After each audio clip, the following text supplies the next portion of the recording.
Hey everybody, this is D Hunter, bringing another action figure review. Today, we're going to look at the McFarlane DC Multiverse Blackest Deathstorm. Deathstorm is essentially the Black Lantern version of Firestorm. They're usually reanimated corpses. He's part of the collective build Atrocitus wave. I ordered this figure from the McFarlane toy store. I had read reports online that people were starting to receive their orders from them, so I placed a pre-order with the bundle, which was a pretty fair price, and it shipped shortly after. People have been finding this wave at Target in California almost a month ago. I have been looking and looking. It has not hit this area of the country at Target yet. So let's go and check out the packaging. As you can see at the top, 22 moving parts, McFarlane toys, ages 12 plus, DC Multiverse Deathstorm, part of the collective build Atrocitus. This is the second of 4 figures you need to build the figure. Here he is in the package. Looks like he comes with a lantern, display stand, collector's card, and 2 pieces of Atrocitus. One side of the package, Deathstorm for Blackest Night. Other side simply says Deathstorm. At the bottom, got a bunch of credits, and there is a barcode, in case it helps anybody. On the back side, here's Atrocitus. Here are the pieces you get with this figure, a checklist of all the pieces, and the rest of the wave. So no further ado, let's open him up. Alright. Now that we got this figure out of the package, here he is with all his accessories laid out. He comes with a black lantern, sort of power charger, a display stand, collector's card, and then the head and shoulder pads of Atrocitus. Before we check those out, let's talk about and check out the actual figure. So this is Deathstorm.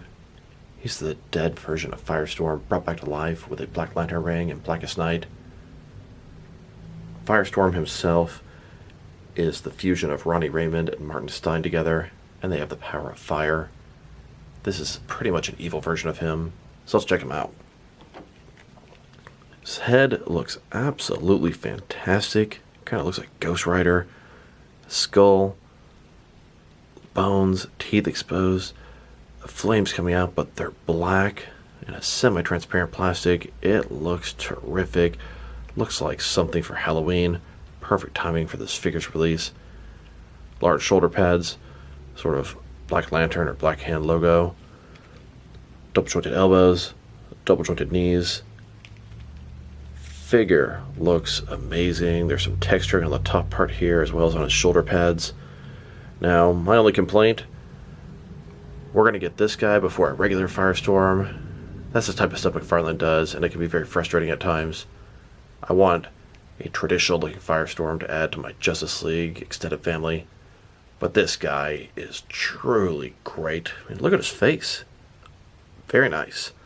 This Blackest Night wave, not really necessary for your overall world building collection, but they are just home runs, each and every one of them. And just a closer look at his face and head sculpt.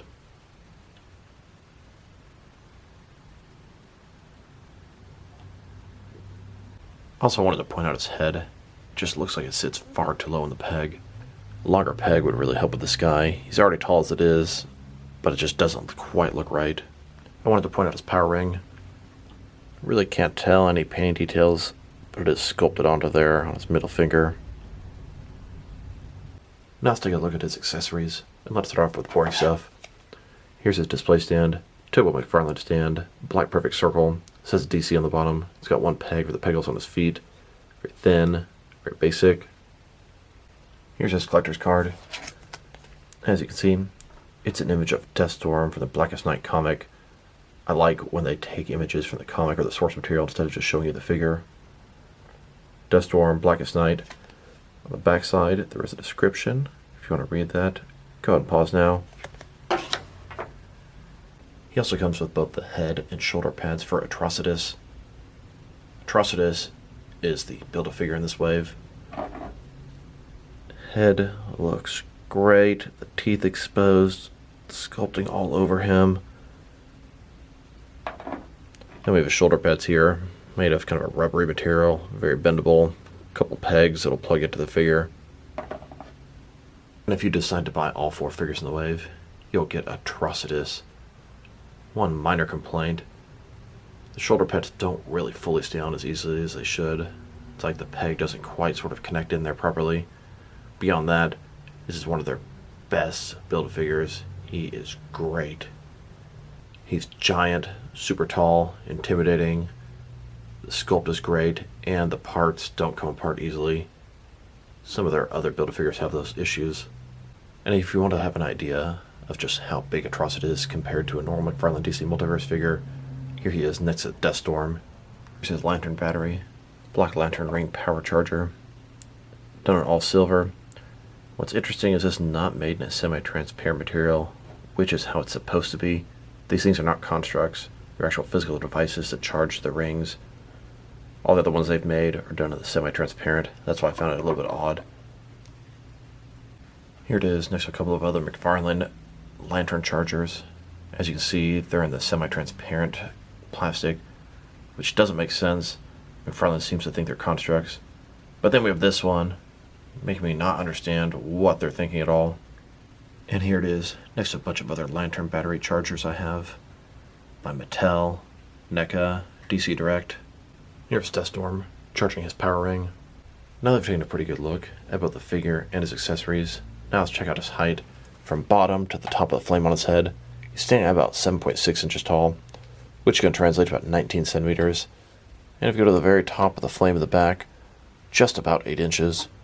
He's a very tall figure from that point of view, but it's not actually the top of his head. The fire adds a lot of height to this guy. Now let's check out his articulation. Start with his head here. Of course, you can rotate from side to side. Up and down about that much, not too much there. Can't tilt his head from one side to the other. Shoulders on a ball joint. Goes out a little bit more than 90 degrees. Up, down, around, all that good stuff. He's got a butterfly joint between his shoulder and chest area, increasing the range of motion and covering with that gap. Bicep cut, double jointed elbows. His wrists can rotate, and it's going to be hinged as well. Ball joint his torso, rotate around, forward and back. Another one his waist, rotate around, forward and back. You get much more range of motion from his waist and his torso in this figure. Put the two together, huge range of motion there. Legs complete as a splits, not a ball joint, but a similar type concept. Rotation is non-existent. They go forward about that far. Back not much. Double jointed knees.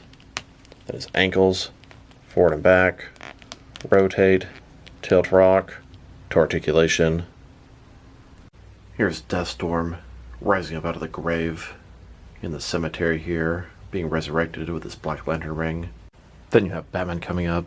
His hunger is unmatched. And finally, Superman comes up to join them. Necron is waiting for them. He is ready to command his undead army of heroes. Here's Deathstorm, hovering in the sky above the cemetery, getting ready to burn the whole place down.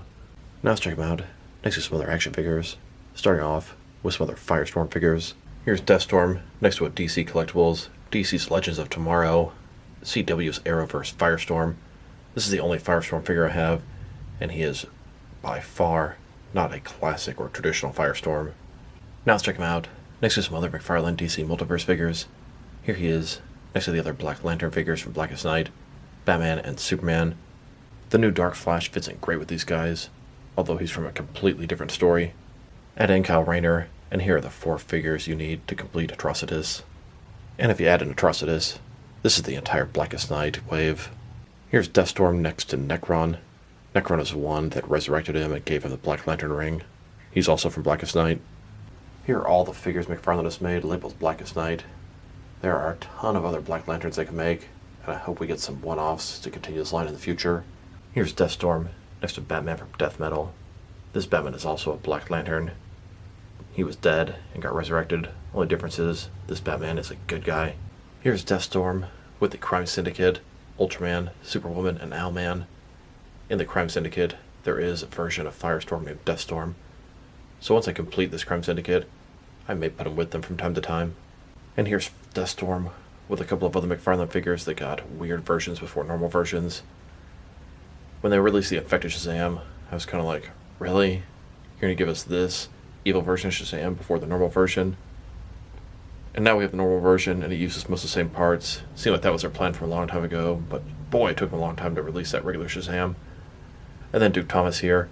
He's dressed as Batman from Tales of the Dark Multiverse. and I would much prefer to get Duke Thomas as the Signal, a modern Rebirth Bat ally. Now let's check him out. Next to all the different McFarlane Lantern figures, here he is, with all the different McFarlane DC Multiverse Green Lanterns they've made. 3 variations of John Stewart, Kyle Rayner, 2 Hal Jordans, and Dawnbreaker. And here are all the Black Lantern figures by McFarlane. I hope they make more. And then, here's Firestorm next to my Red Lanterns. And even though they're not McFarlane figures, here he is, next to all my Yellow Lanterns. Scarecrow, Batman, and a Predator. Not the characters you think of when you think of the Sinestro Corps. Now let's check him out, next to some other recently released McFarlane DC Multiverse figures. Here he is next to the 2 newest Mega figures, Bane and Necron. Here's Deathstorm, next to some of the recently released Gold Label Walmart exclusive figures. Parallax, Hal Jordan, Azrael and Batman Armor, Rebirth Shazam, and a Speed Metal Dark Flash. Then, next to the Rebirth Deathstroke and the Court of Owls Talon, here's Deathstorm next to the Speeding Bullets Batman and the Dark Knight's Metal Atrocitus. And here he is, next to the Blue Beetle Booster Gold 2-pack. A Blackest Night Blue Beetle could be very cool. Then, next to the Infinite Frontier Scarecrow, the Future State Superman, and the new 52 Static, here's Deathstorm next to the McFarlane Toy Store exclusive Gold Label paint variants of the Arkham Knight Red Hood and Scarecrow. And here he is, next to the first wave of Page Punchers. Still need the black and white version of Black Adam, and the next couple waves of Page Punchers have been revealed. And here he is, next to the Black Adam movie wave. Then, next to Martian Manhunter, both classic and Rebirth. And now, with all 3 variations of Lex Luthor in his power suit, here's Deathstorm next to both versions of the Future State Dark Detective Batman. And here he is, with the Batman Who Laughs dressed as Batman, and Duke Thomas from Tales of the Dark Multiverse. And finally, next to both versions of the Zur-En-Arrh Batman, and all 3 variations of the Infinite Frontier Robin. Now let's check him out. Next to some other zombie figures, here he is, with the first wave of DC's figures by DC Direct and the DC Essentials line. Here he is, next to the second wave of DC's figures. Then, with the third wave of DC's figures, DC Zombies. Here's Deathstorm, next to some McFarlane Multiverse Robin Crows. Not exactly zombies, but you know what? That's pretty much what they are. And then, next to a couple of Palisades Resident Evil Zombie Cops, here he is, next to some Mattel Zombie Wrestlers. Now let's check him out, next to some action figures from different various companies, to see how he fits in both scale and style-wise, in case you want to know which lines you can mix him with. Since he's a McFarlane figure, they're typically the 7-inch scale. I'm going to start off my comparisons with some of the large action figure lines I collect, and work my way smaller. But first, let's check him out with some of his McFarlane Toys brothers. In front of you are 5 different action figure lines, all from McFarlane Toys, all 7-inch scale. Then, with some more McFarlane Toys, these are from different various video game properties. And now, with some Jack-specific wrestling figures. And here he is, next to some DST or Diamond Select toys. Then, with some DC Direct and DC Collectibles figures. And here he is, standing next to some NECA figures. Then, with some Mattel wrestling figures. And now, with some Jazzwares AEW wrestlers. And here he is, next to some Mezco 112 collective figures. Then, with some Mattel DC Universe Classics and Multiverse figures. And here, next to some Mafex figures. Then, with some Hasbro Marvel Legends. And here he is, with some SH Figure Arts action figures. And finally, next to some Jazzwares Fortnite figures. So overall, it's a very nice figure. Sculpt and paint job are excellent. I mean, look at that face. Articulation is everything you would expect from a McFarlane DC Multiverse figure. Accessories, he has that lantern battery. It's really about it. Not too impressive. Only real complaint I'd have about him is his head seems like it's sitting too low on the body. If I were to rate this figure, I'm going to give him a 7 out of 10. It's a really nice figure, but not really a necessary figure for the collection. So this is D Hunter. Thank you guys for watching this video. If you liked the video, press like below. If you have anything you want to say with the video, add it in the comment section. If you want to see additional action figure reviews from me, press subscribe. I do appreciate when you do that. Once again, this is D Hunter. Thank you guys for watching this video, and I will talk to you guys real soon.